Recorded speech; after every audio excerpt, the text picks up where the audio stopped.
Dark comedy isn't funny because of the intentions of the characters. Dark comedy is funny because of the intentions of the people who make it. Like in Very Bad Things, like you're not sitting there going, yeah, like you're going, oh my God, I can't believe we're doing this.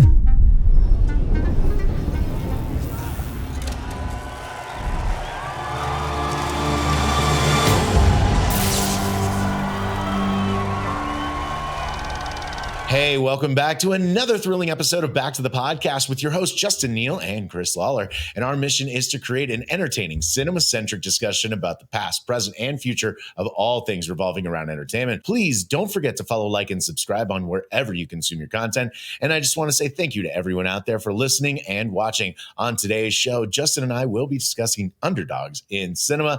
Justin, it's been a week. How you been, man? What you been watching? I am fantastic. I'm so happy to be here. This is one of my favorite things of the week now. Favorite things in the week. And it's been kind of a bizarre, interesting week what I've watched. Good. So on Monday night, I watched Athena, which is on Netflix. You said you were going to watch that. Yeah, it's a French movie, and it's about urban unrest, and it's done in these really long takes, and I did some research into it, and they were going for like a Greek tragedy thing. Okay. Because it's about these four brothers in a town outside, it's not Paris, but like in France, you know, a hub within France outside of Paris sort of thing.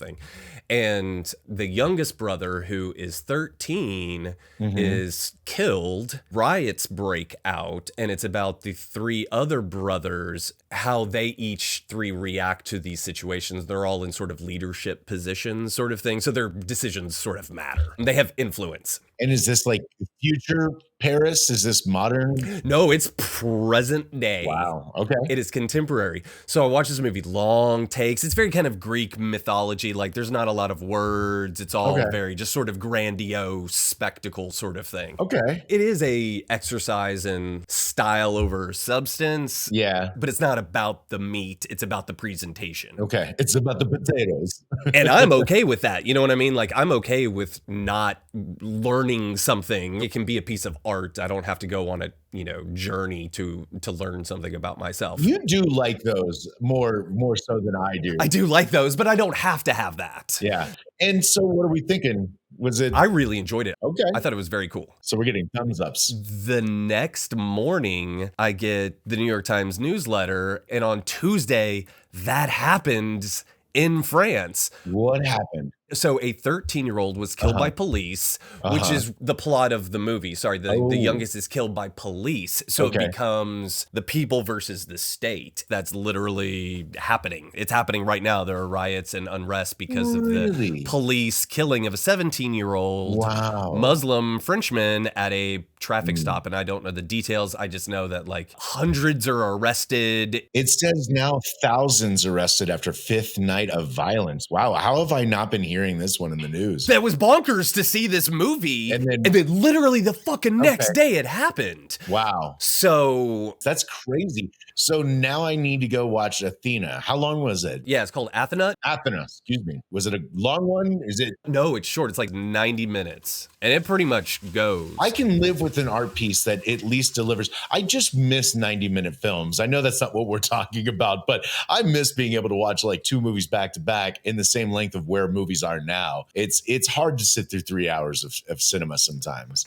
Yeah, it is. You have to make a really compelling argument why it needs to be that long and keep me engaged for that length of time and be telling story at every length of that film if it needs to be 3 hours. I don't need moments to sit for 3-hour films. So Athena, Netflix. Check it out, man. Thumbs up. Yeah. And also check it out because of, the parallels to what's going on. Yeah, 2,636 people arrested. Holy shit. Since the unrest began is the number I'm seeing right here. That's more than unrest. That's a revolution. I mean, what would you consider that? Almost borderline anarchy. That's insane. But that's what the whole fucking movie was about. The whole movie's about the unrest part? Yeah. That's crazy. Well, I got to check that one out then. So maybe that'll get added to the list and I can talk about that with you next week. Did you see anything else good? Spike Lee's Black Klansman with John David Washington. Okay. Denzel Washington's son. I have actually seen that. Yeah. Topher Grace from the '70s show. Yeah, Topher is David Duke. Oh my And he God. does really well as David Duke, I gotta say. Who is such a fucking slime ball. What'd you think, man? So it was great. I thought it was, Right on. I mean, it's fucked up. Yeah. The situation's fucked up. And I mean, fuck white people, you know, like that was all really fucked up. And also, I thought it was funny as shit. Oh, right. It was hilarious. John David Washington and Adam Driver are hilarious together. Like, I think they're a really good, you know, duo. Anyway, I thought a lot about that movie worked so well. That's the movie that has Paul Walter Hauser in it. This dude, he's a little heavier set dude. He's been in so many things, but you don't know he's in it. Like one of the big things he was in recently was the Karate Kid reboot TV show on Netflix and stuff. He's just super funny. And he was also really good in that movie too. Okay. Small part. Don't worry about it. I'm not. But one of those actors I would keep my eye on. He's definitely super talented. And I think he's going to be doing some big things in the next 4 to 5 years. I would love to see him in more stuff. Anyway, no, BlacKkKlansman. I'm glad you like that one. Yeah. That is one of those few Spike Lee movies that I really enjoyed too. Spike Lee movies don't normally like land for me. Like Summer of Sam, that was a hard one for me to watch and stuff. Not my favorite thing and stuff like that. And that was one of my first like Spike Lee interactions was the Summer of Sam. That movie didn't resonate with me, but BlacKkKlansman was good. Just solid. It's fucked up, but it's funny. Dark comedy. But the only thing I had seen John David Washington in previously was Tenet. Right. Where he's the strong silent type. Because you saw him backwards. Yeah. He doesn't say anything, which was, I didn't think he was bad in that. There just wasn't a, you know, quote unquote kind of broad performance, so to speak, in Tenet. Actually, the reason I saw Tenet was because I had already seen BlacKkKlansman and I knew he was going to be starring in it. And I was very excited to see what he was going to be doing with that. But you're right. I did it backwards. And I still, I liked his intensity in Tenet and stuff like that. But that movie was definitely, it was a hard one to enjoy. Have you seen the Amsterdam one that he did with, who was in that one? Christian Bale. I did. So you've seen Amsterdam? I haven't seen that. Was that worth watching? It's all over the place. And that's disappointing to hear. That's kind of the shtick. In the script, there would probably be 4 scenes, like 4 location changes on every page, sort of thing. Like it hops all over the place. And it's all right. It looks stylish. It is very stylish. Very stylish. It's very David O. Russell. I really like Three Kings a lot. Really? Yeah, I really like Three Kings. I think that's a really good movie. Really? Spike Jonze is so good. And he was like just starting to direct at that time. And he's supporting as the redneck. He's so good in that. Yeah, I remember that movie pretty distinctly. I saw that movie like 4 or 5 times. Clooney and the director, David O. Russell, got into a punch was thrown. I was about to say a brawl, but that's probably hyperbole. Okay. Interesting. He's known as being a contentious director, David O. Russell. He's passionate. And so his passion for creation leads to that. And it leads to arguments. Or so I'm told. So in regards to our last episode, which was about the art of the double feature, I read that this week, something that we've been talking about for the past couple of episodes, because it's upcoming summer movies, which is Barbie and Oppenheimer, which I really want to see both of them, and how they're both like existential crisis movies. They're just completely different from each other. So they're both coming out July 21st, and it's become a thing to do a Barbie Oppenheimer double feature. That sounds like a crazy combo. That's called Barbenheimer. That's awesome.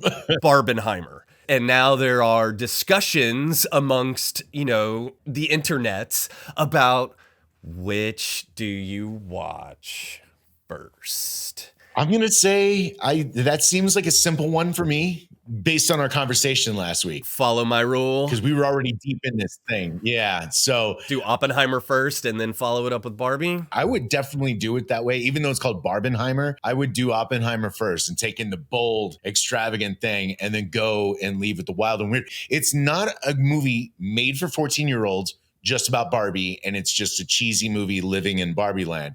Looks like they're going to be doing something dark. So I can definitely see that being still a fun wacky, weird day, but I would definitely want to walk away from Barbie. There's a part of me that feels like Oppenheimer is going to be a very heavy movie to watch. So heavy. So I think going and seeing something just a little bit quirky, a little bit lighthearted, at least from what we've seen in the trailers, might be a good palate cleansing from the drama of Oppenheimer. That does sound like a fun day. I think that maybe we should do that. Maybe we should both have a Barbenheimer day. I'm doing it. And talk. You're doing it. I went to my wife as soon as I saw the article about it, and I was like, double feature. We have to do the double feature. That's so funny. Yesterday, we went to the theater, and there was a new trailer for Barbie. And so I don't know if you've seen the new one, but she leaves Barbie land and comes to the real world. And that's way more of the existential. Okay. Oh, this is like a whole existential crisis thing. And one of the taglines of the movie now for the second trailer is, if you hate Barbie, this movie is for you. It's like it's going to be telling this dark story about existentialism, but using Barbie. Using a Barbie as the like vehicle for it. Right. And I think that is brilliant. I love that idea. I think so too. I really can't believe how on board I am with this. Like when I first heard they were making a Barbie movie, I didn't even know really what to think of it until that first trailer came out, the one with 2001 Space Odyssey intro. Okay, that's definitely not what I expected. It looks like it's going to have some real dark humor, because why use 2001 Space Odyssey and the monkeys? I loved it. I just was like, okay, this is really resonating. So I've been excited even just since that teaser. And I do like Margot Robbie. So I think that she could really hold her own. Ryan Gosling, got nothing against the guy. He's definitely been fun in everything he's been in. Him being Ken is definitely just playing on the fact that he doesn't really think he's that good looking, but all these women and magazines and stuff have been doing that to him since he was a teenager. So I think this is very meta of him being like, fuck it, I'll just embrace it and I'll be Ken then. I love that. I love that. I think it'll be fun. I think Ryan Gosling is super talented. I think Margot Robbie is super talented. You can be a good performer, but there's a whole other thing to be good on screen. Mm-hmm. Mm-hmm. Some people just play on screen really, really well. And it's their natural charisma. It's a charisma thing. It is. Some people have charisma, but that doesn't translate onto camera. Right. Like I have charisma and it does not translate on camera. That's why people are not tuning into this show. That's the problem. But just to throw back to our double features, we've got some people, we've got some watchers, and someone threw out that they watch Gremlins and Home Alone as a Christmas double feature. Ooh, yeah. Every year. And that's definitely fun. You got Home Invasion, the Gremlins invade the mom at the end of the movie. And it was written by the director of Home Alone, Chris Columbus, wrote Gremlins. Are you sure about that? You're on the computer, look it up. I am. I think Chris Columbus actually wrote Home Alone too. He wrote and directed it, but he wrote. I thought it was John Hughes. He ghost wrote John that. Hughes, you're right. Okay, so Chris Columbus directed it, but Chris Columbus was also a writer, and I think Chris Columbus wrote. Wow. Am I right? Let's see who wrote the script. It was Chris Columbus. Good job, man. Ooh, so that means that Joshua Campbell 6073, who commented on our thing with that, had a great double feature. Yeah, that's a good double feature. A Chris Columbus double feature. I like it. That's not bad. From writer to director. Well done. Well done. That's a good one. Good suggestion. I like it. We'll talk about it if anyone posts. Yeah, definitely let us know. Interact with us. Speaking of which, today we're going to talk about underdog stories. Yeah. If you have your favorite underdog story, doesn't have to be a sports one, but your favorite underdog movie, let us know. And I guess we're going to find out what our favorite underdog movies are. Yeah. We barely talked about this. I was hoping this would be more of a surprise today. So, Justin, take it away, man. Yeah, I just like the idea of an underdog, but it doesn't have to be about sports. Not always, no. It's just, kind of the little person against insurmountable, opposition. We were talking about this earlier. Rocky is, a famous example of the underdog, but that movie's depressing as fuck. Yeah, it's so depressing. That is a sad, sad movie. I've never liked the original. I'll go with Rocky 4, East versus West Cold War sort of thing. Dolph Lundgren's fantastic, and what a chiseled statue he is. Someone's got a crush on Dolph. So, that's cool, but, Rudy was a big one, in middle school. Right, Rudy. Literally the little guy, because Sean Astin. And hold on, before you just blow past that, I mean, you got to remember Jon Favreau. Oh yeah, that's right, Favreau. In like one of his first or second acting roles. Yes, you're right. You know, that's his like roommate or his like one friend in college and stuff like that. Yeah. Oh yeah, I can't say goddamn no more. I'm not allowed to say goddamn no more. Yeah. They were trading services. He was going to help him meet girls. That's right. And then that's at the end of the movie. He's got that girlfriend that he's like hanging out with and they're watching the game and Rudy gets taken out to. It's hard not to get choked up at the end of Rudy. I can't believe you just were like, I'm just going to list these off as fast as possible. Let's not talk about him at all. Like Rudy, man, Rudy was my jam for many years. It's been a while since I went back and revisited, but that's because I only watched it so many times. Vince Vaughn. Vince Vaughn is also in it. That's right. Vince Vaughn and Favreau were in that. And I can't remember if that was right before they did Swingers or just after. I think it was before. Swingers came out in 90. I think that was like one of their early acting roles, and they just both happened to be in it. If this was trivia night, I would say Rudy Swingers. Because Vince Vaughn blew up from Swingers. He did. Remember, he was like the star of that. More than Favreau, but Favreau became a director. More than Favreau did, yeah. Really, Favreau, deep down inside, came from a writing background. He wanted to be a writer. And directing. And directing, exactly. He's a storyteller. And that's where he's at now, for sure. Yeah. Now he's A-list. Yeah, exactly. He is. Yeah. I mean, for a time, he was the list. He's controlling the Star Wars universe now. It's a pretty incredible job. I heard you whisper it before I cut you off, but The Sandlot, obviously, one of my favorite ones. We will be watching that this next week because that is my 4th of July movie. That movie embodies summer vacation and just summer. And I don't know why we picked the 4th of July to be the day where we rewatch The Sandlot, but it is. And we just love it. I love that movie to death. It is adorable. It is fun. It definitely makes you think about those days where you used to just go and play pickup games, whether it was baseball or football, or I used to play a lot of street hockey. It just takes me back to those days. Days seemed endless and stuff like that. Like, and you just had nothing but time on your hands and fun to be found and everything like that. I love that they were doing a rewatch of The Sandlot. I think they're doing it next week, or they just did it out in LA with a couple of the actors. I heard about that. Yeah. Yeah, that was definitely one of my movies. And I grew up playing baseball, so it hit even closer to home. I wonder now, though, like thinking back about just like the 50s era, and that's what Make America Great Again. Like, that's what they want. Yeah, right. They want to go back to the Sandlot days. It's like, oh, that's cute and all for some people, but there was a lot of other stuff going on, too. So another one of my favorite Underdog movies that you might not have heard of, that actually my wife threw out when we were talking, and it was so good. I went, oh, that's a good one. It's called Attack the Block. Oh, I have seen that one. It is a British movie with John Boyega. John Boyega, yep. Love that movie. Nick Frost is in that one as well. I guess that's an Underdog movie. You could, I guess. I mean, it's, underdogs are, I mean, that's the fun thing about this thing is like, you do think of like the underdog in a sports movie, but really it's like, yeah, these kids against aliens. They have like nothing, and against this alien invasion. No, I have actually seen that one. It's been a while, but I had heard that one through the grapevine. Someone mentioned how good it was, and I caught it on Netflix eventually. And yeah, fun. Definitely a fun independent film, well made for the budget that they had, and obviously it was a good showcase of how John Boyega is a good star and could hold a movie. Yeah. So the person who wrote and directed it is friends with Edgar Wright. Okay. And Simon Pegg and Nick Frost and all those cats. They all know each other. Yeah. They're in comedy, and a lot of them were trying to do like stand-up comedy and stuff like that, like Simon Pegg and Nick Frost. That's how a lot of those cats know each other. Yeah. So Attack the Block, it takes place at a urban development in London. Kind of a slum. A slum development in London. And on this particular night, these like creatures fall from the sky. Yeah. And they're sort of gorilla-esque aliens with big sharp teeth. That's right. That's what they looked like. Yeah. Slum invasion of these like gorilla aliens that these street punk kids have to like Yeah, that are like 16 and younger, right? yeah, have to fend off. And that was the first thing we had seen with John Boyega, who went on to star in the Star Wars movies. 7, 8, and 9. But this was the first thing we saw him in. It's so funny and Fun,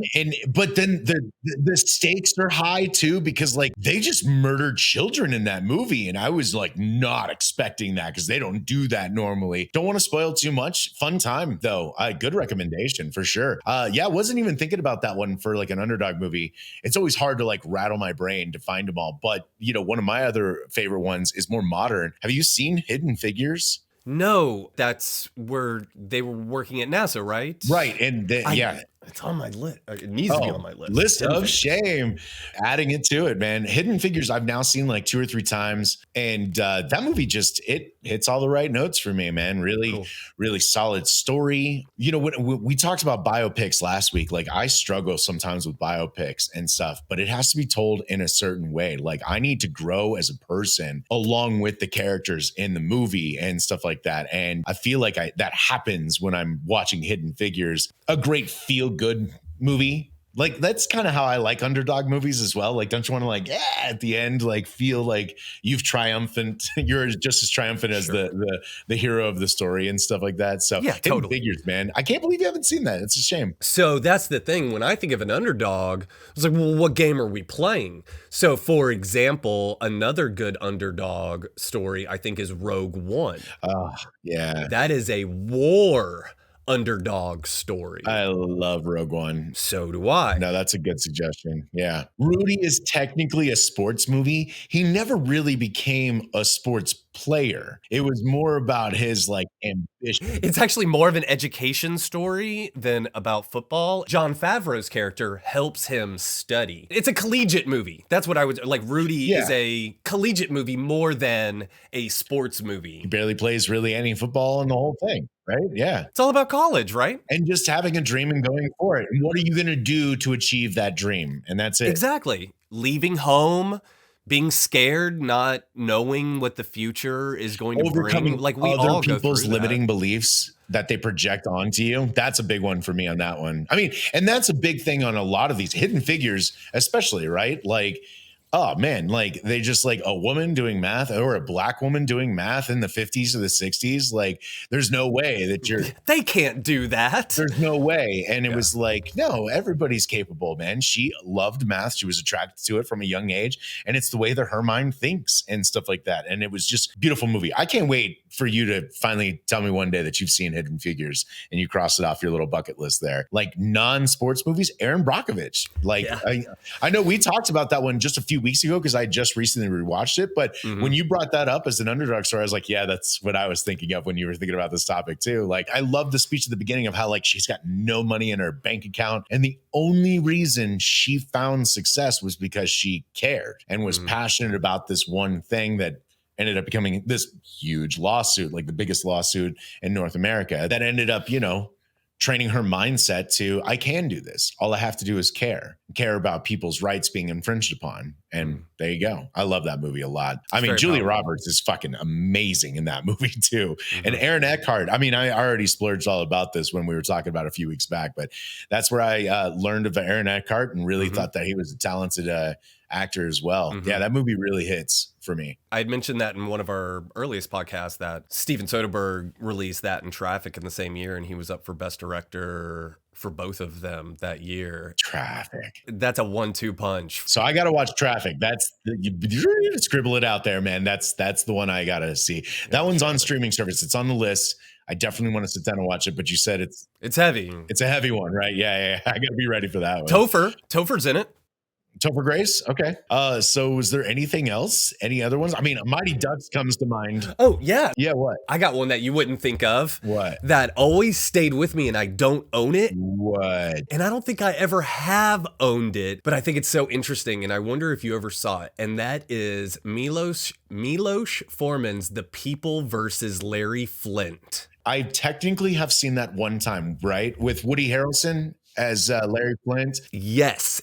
And Courtney Love and Edward Norton. But I saw that a long time ago, like right when it first came out. So I don't really remember too much. Why? It is so good. And I love how it makes you care about like a smut peddler, essentially. I mean, that's what he even like called himself. Like he wasn't a pornographer. Like he peddled smut. Yeah, no, I do not remember much about that movie, but Between the way the story is told and the performances that Woody Harrelson, and honestly, like I think Courtney Love is a hot mess, but she is so good in that movie. The performance of mess is different than being a mess. 'Cause you can't make a movie if you're a mess. right. No, just like Fear and Loathing, right? The Johnny Depp and Benicio were so convincing at how trashed out they were for that entire movie that Benicio didn't get work for a little while after that. Because they thought he was a mess. Because they assumed that was all real. And it's like, no, that's just how fucking talented that man is and stuff. So sometimes, a performance does feel too real. And that's sad because Fear and Loathing is great, but we're not talking about. No, but People versus Larry Flint, he is an underdog because really he goes all the way to the Supreme Court. Really, it is a courtroom underdog story. Yeah, I wish I remembered it more. It's not about pornography and stuff. No. That's just like the vehicle to tell this story. And Milos Forman, who directed Amadeus, One Flew Over the Cuckoo's Nest. Oh, you know what I mean? Like, you just added one to my list. This is an Academy Award winning director who took on this tale. Okay. The People versus Larry Flint. I'm telling you, it's a good one. I mean, once again, movies are hard sometimes, right? Like there's so many of them out there. It is so hard to know that I have consumed all of them and seen all of these things. I'd like to think that my movie knowledge is quite extensive, but it is still limited by my time on this earth, the age I was when things came out and stuff like that. With that being said, man, I would love to know about your suggestions for, great underdog movies. What did we leave off of our list today and stuff? So don't forget to comment below. And thanks for tuning into today's show. Justin, I hope you had fun today, man. I know I did.